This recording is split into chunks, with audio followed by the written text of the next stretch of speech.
ठाकरेंच्या शिवसेनेच्या दसरा मेळाव्याची शिवाजी पार्क मैदानावर कालपासून तयारी सुरू झाली आहे। पावसामुळे शिवाजी पार्क मैदानावरती चिखल आहे।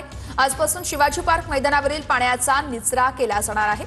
तर शिंदेंच्या सेनेचे नेते आझाद मैदानाची पाहणी करून आढावाही घेणार आहेत। आझाद मैदानात शिवसेनेचा दसरा मेळावा होणार आहे। या संदर्भात आझाद मैदानावरून आमच्या प्रतिनिधींनी घेतलेला आढावा पाहूया।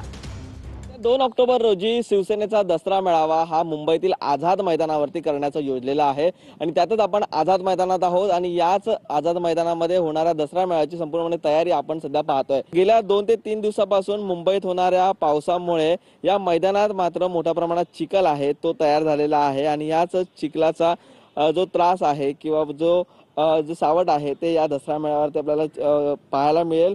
जर मुंबईमध्ये 1 ते 2 दिवसात पाऊस पडला नाही तर या ठिकाणचा जो पाणी आहे ते उपसा करून बाहेर टाकण्यात येईल आणि या ठिकाणची जी चिखल आहे तो देखील व्यवस्थित होऊन या ठिकाणचा संपूर्ण परिसर आहे तो दसरा मेळाव्यासाठी योग्य रीतीने तयार करण्यात येईल। व्हिडिओ जर्नलिस्ट मनीष विचारेसह निखिल चव्हाण, TV9 मराठी।